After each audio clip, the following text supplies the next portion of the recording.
Okay, so thank you, Kester, for your time.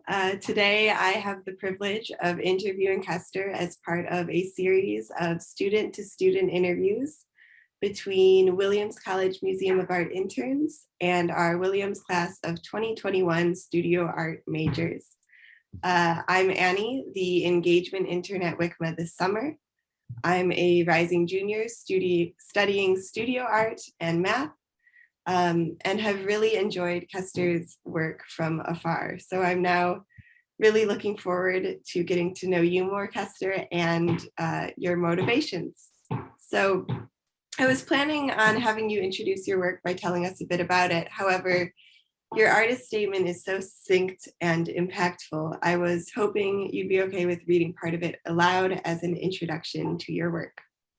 Sure. And thank you for all those kind words. All right, so my artist statement reads, in my observations of time and its repetition, I've discovered a world at war, one in which tactics of control are deployed by institutions of abuse, such as the church, the school, the prison, and the cell tower. These institutions have imagined the sleep we get, the food we eat, the clothes we wear, the words we speak, the rooms we enter, the pictures we take, the stories we tell, and what we look and feel like in them. The institution is ubiquitous. There remains no place, relationship, or object that is neutral. And I'll continue reading the second part. In hopes of creating agency for myself, I investigate all places, all relationships, and all objects. I mine language from theater to inform my art making, starting the audition room, the cast list, the rehearsal, the script, the costume, the set, and the objectives. I look to the world that is created between actor, director, and audience as a way to discover truths about individual and community relationships with power, trust, control, and complicity. And that's my artist statement. Thank you.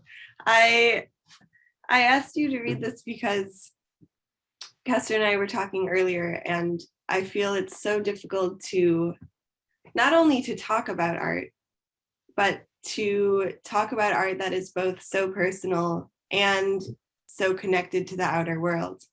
And I myself have struggled with this concept of there being no neutral lately, in conversation, in studying math, in eating at the dining hall. There like exists this gap between these institutions and myself. And I wouldn't have used the word, or I didn't have the word institutions before. And that has helped me. But also, just in general, I feel so insufficient talking about this gap. But through your art, I feel a bit less insufficient. So I was hoping you could discuss what your process was like, how you came to find these words, what brought you this articulation. Yeah, I mean, first and foremost, I think it's important to recognize like how difficult words are. I like to think of myself as a writer, and I use, writing and text in my art, but I actually really hate writing, and language oftentimes can feel really, really oppressive. Um, but it can also be really powerful if you use it in the right way. And in this artist statement in particular, it's felt like my 22 years of living kind of led up to this, right? Like that statement is my story right now. And it feels like in reflecting about my experiences at Williams, my experiences as a Black person and as a queer person, as a poor person in the United States and in the world, right? That statement feels like my truth today. And so that's what I tried to put into it. I tried to kind of just reflect on my lived experience, kind of pulling all the different things that have made me who I am, and throw it together. And I think that it does that pretty successfully, in terms of it literally being so many little random things, right? I'm talking about sleep, I'm talking about the camera, I'm talking about church, I'm talking about theater, right? I'm kind of collecting all these things that might look disconnected, and I'm trying to tell a story with all of them together. Yeah, that's wonderful, because I've also been thinking about this concept of like art adjacent writing, where I don't know if you've read Maggie Nelson, but there's this book called Bluets by Maggie Nelson, that is like over 100 little paragraphs of objects or statements or poems that are slightly related to the color blue, Mm, but like they're all so disconnected and mm, so grabbed from like disparate places and images and feelings, that mm, the sum of those objects placed next to the title, or mm, maybe with you, the sum of these things you're mentioning in your statement placed next to your art, mm, it helps it helps guide the reader to the feeling of the art, mm. um, which I just think is so magical, and it's so hard to find that in art writing. Yeah, and I think I don't think that as I was writing, I was trying to be, good to the reader. Mhm. Um, I think I was trying to make sense of something myself, um, both in the art making and in the writing about the art. I was trying to understand, like, okay, what am I actually doing here? Like, what am I trying to discover? What questions am I asking? What ideas am I, ruminating on? It was never about the viewer for me or about the reader for me. It was about the thing that's happening inside of me.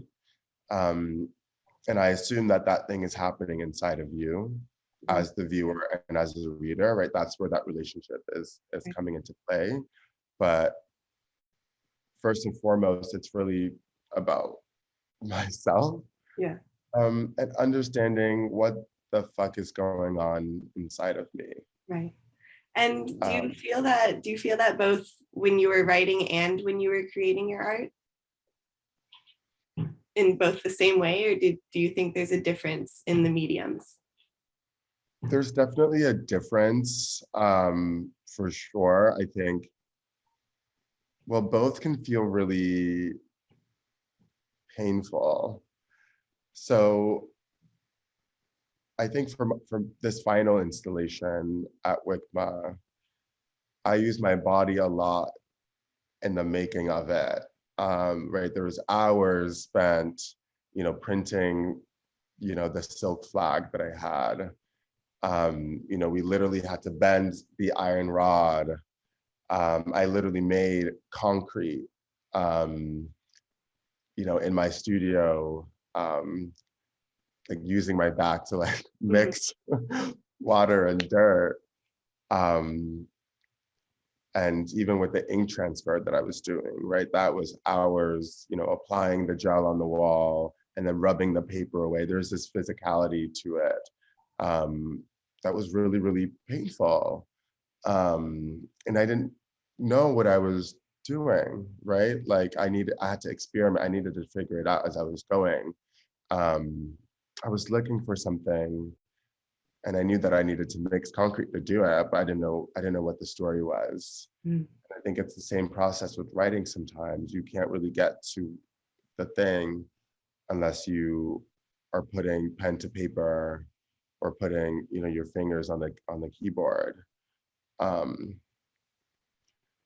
yeah, and it's so interesting because I think that's kind of like the story of my life right now. Like you don't really know where you're going Mhm. until you've gotten there. Right. Um, yeah. Yeah. Yeah. No, and I think that your mention of theater and using, I couldn't help but think of theater while you were saying all of this, because the like separation between audience and the stage Mm-hmm. but also the concept of like a performance versus an improvisation and Mm-hmm. the body present. Mm-hmm. I love your connection to, I feel like when I'm lost with where, when I have some sort of idea or feeling and want to, and it needs to be created into something else, I feel like attaching that to some outside structure Mm-hmm. uh, does really help me along. And I really love this choice of theater, which I haven't thought about for myself yet. Mm-hmm. So can you tell me why or how you came to theater? Mm-hmm. If this is a new thing or if this was always present? Yeah. So I've been doing the work of theater for many, many, many years, all throughout high school. I was active in musical theater, and then I also did some contemporary dancing as well. So I have a lot of experience being on the stage, and the same goes for my time at Williams. I did dance and I did theater as well. But outside of that, I've also have a lot of experience writing and speaking in front of people, right? Either in front of a classroom or, as, the president of, the student government. So I've always been really cognizant of that relationship between the person at the front and then the person that they're kind of directing their energy to. Um, and in high school, it was a really beautiful thing, right? So many beautiful stories are told when that relationship is defined. But when I got to Williams, I felt that relationship in a really painful, violent way. Feeling like no matter where you step, you can't break the triangle between the actor, the director, and the audience. And feeling like you can never not be any of those roles.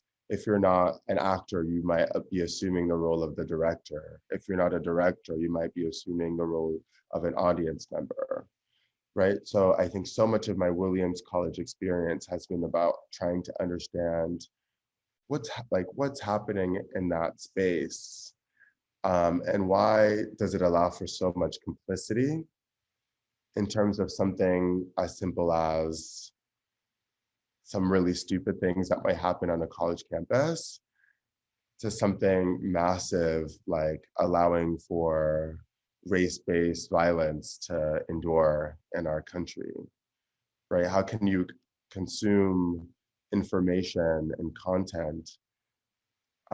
You see all the players, you see who the victim is, you see who the oppressor is, and we kind of just rotate roles. Um, Yeah, and with yeah. this concept of roles too, being defining yourself as one thing, meaning you're not the other things, Mm-hmm. right? Yeah, and that's what I think I discovered in this work, right? The institution, like capital T, capital I, the institution, the church, um, the school. Um, I've known for a while now that I've kind of perceived objects as things that really like signified. Um, so like a chair is just not a chair, right? A chair like really means something. The color red isn't just the color red, like it really signifies, um, whether it determines whether a space is accessible, whether you feel safe in that space, whether it affirms or denies your sort of identity. And so I've always kind of understood, people and places and objects in that way. And there came a day where I just started seeing bricks in that same way as a sort of symbol of the institution or of an institution. And it's incredible because they give you agency and that you're allowed to make buildings with them. And you also are allowed agency through bricks, in that you get to hurt people with them. But then they can also kind of limit you, right? You can hit a brick wall, things like that. Yeah. And so in the same way that a brick can be malleable in that way, like both poetically and physically, like what if I could be malleable in that way? Like if a brick, like what's the difference between me and a brick and the institution? If a brick can move the same way that the institution can, if I really try to understand the brick, like I too could move like the institution. We too could make way for people to feel safe and have access to a space. Or we too could create really violent spaces or places. Yeah. Yeah. And I really like how you tied that to, because it's this concept of the brick being malleable but still having a context and a history is what I've been struggling with. Is Mm, I feel like I'm really early in my art process and have not been able to, I have not honed out everything yet, but I've been struggling with this concept of abstract art never being able to be really abstract, because the color red is the color red, and it does mean, you know, danger, and it does have a context for you that is different than me. And a brick is wonderfully malleable, mm, but you can never see it as an isolated thing.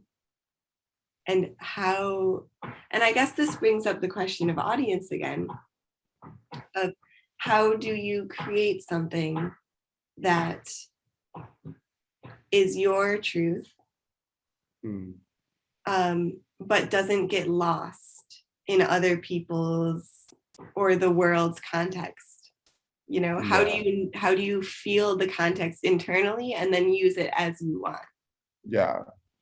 I mean, first and foremost, the fact that, you know, you or the artist would even be able to ask that question is a great thing, because that means that you're aware of how things are operating, and that you can't just throw something up and assume that it's going to read the way that you're feeling it inside. That a brick is a brick, the color red is the color red, and the viewer is going to be projecting like crazy onto what you're choosing to present. Um, but I think that in my work in particular, I really welcome all of that, right? Because that literally is what I'm trying to figure out. Like what is a brick? Like when did we decide that it was a brick, and can we change it? Right. Um, I want, yeah, Yeah. And perhaps that's right. That's breaking down the director, performer, audience into a like amorphous, fluid, yeah, multi-dimensional thing. Yeah. yeah.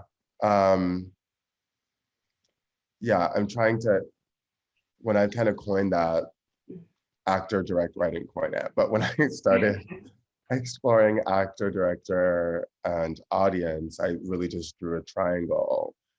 Um, and it feels so like oppressive in that triangle.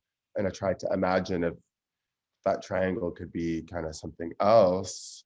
But it's so interesting that like even in traditional spaces of art, like that performance is happening, right? Like the work is there, and you kind of go up to it and then you walk away.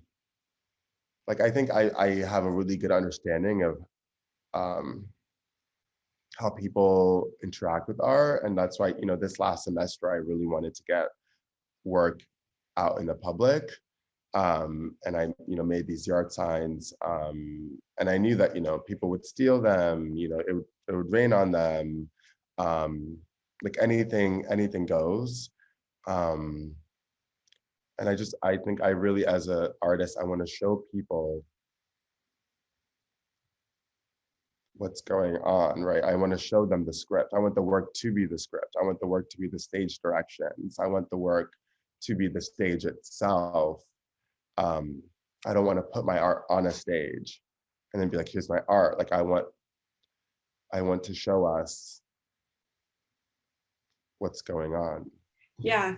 I've been thinking about, when I was looking at your work, of whether you were building a world or whether you were creating a scene in reality. Mm-hmm. But I think maybe it's the in between of those two things. I actually don't know. And I think I've been using the word, world building a lot. Mm-hmm. And I think I actually want to like change that or remove it, because I don't really think I have the tools just yet to build a new world. I think right now I'm really just trying to understand the world that we live in, right? I want to make an archive, like genuinely, I want to make an archive of like every single chair, every single word, every single body, right? Every single president. Like I literally want to just make a list, like a really huge list of everything that exists. And I want to organize it all and say, okay, this is where we're at now. And all of these things show me how we got here and what's going on. And so I don't want to build a world. I want to understand the world we're in. And then I think I want to destroy it. But I don't know what world would exist thereafter. Yeah. In fact, I don't think there would be a world. Mm-hmm. And that's also, did you listen to the sound recording? I wasn't able to. Okay. I haven't been able to. So basically the sound, I think literally the last phrase in the sound piece is no more world. Mm-hmm. So basically it's Siri. She narrates the whole thing. And the piece starts out with this letter that I wrote to my friend, Crystal Ma. Because in the class, Amy Podmore would have us write letters to each other every week. So I wrote her this letter one week, and it goes,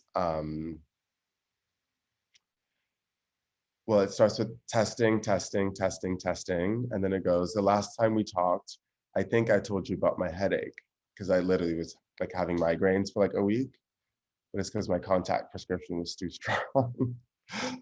So I was like, I think I told you about my headache. I told you that at 10 every morning, as regular as clockwork, a headache commences and doesn't let up till late in the afternoon.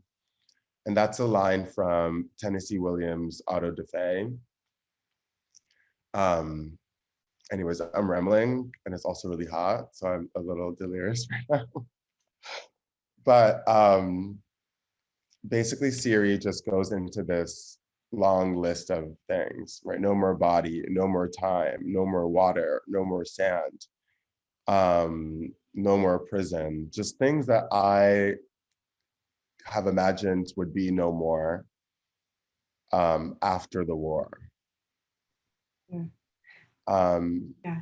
Honestly, that's a surprisingly refreshing way to see it for me, because I've been of this mindset. I've had this list feeling of how can I create without first knowing all of it, without reading every canon and picking apart every canon, knowing the reasons behind every canon, and then after doing that, moving forward. But that's what I've been stuck on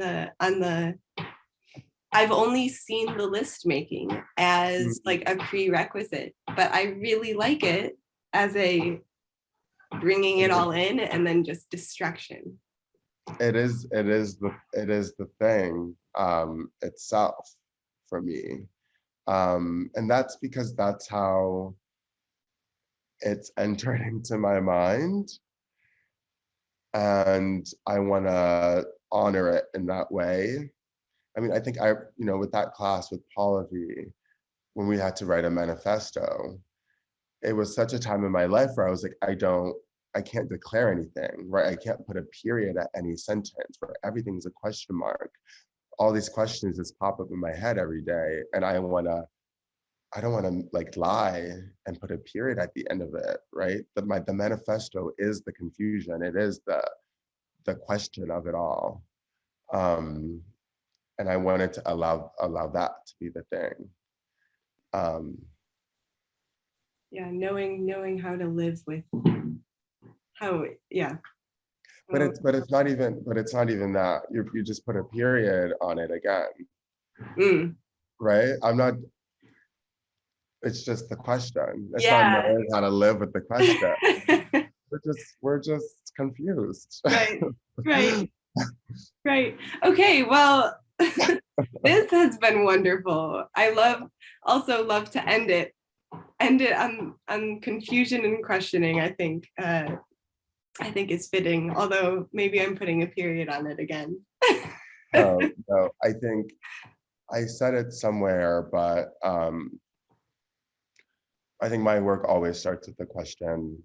And I don't know if that's like stupid. I don't know if all artists start work with questions.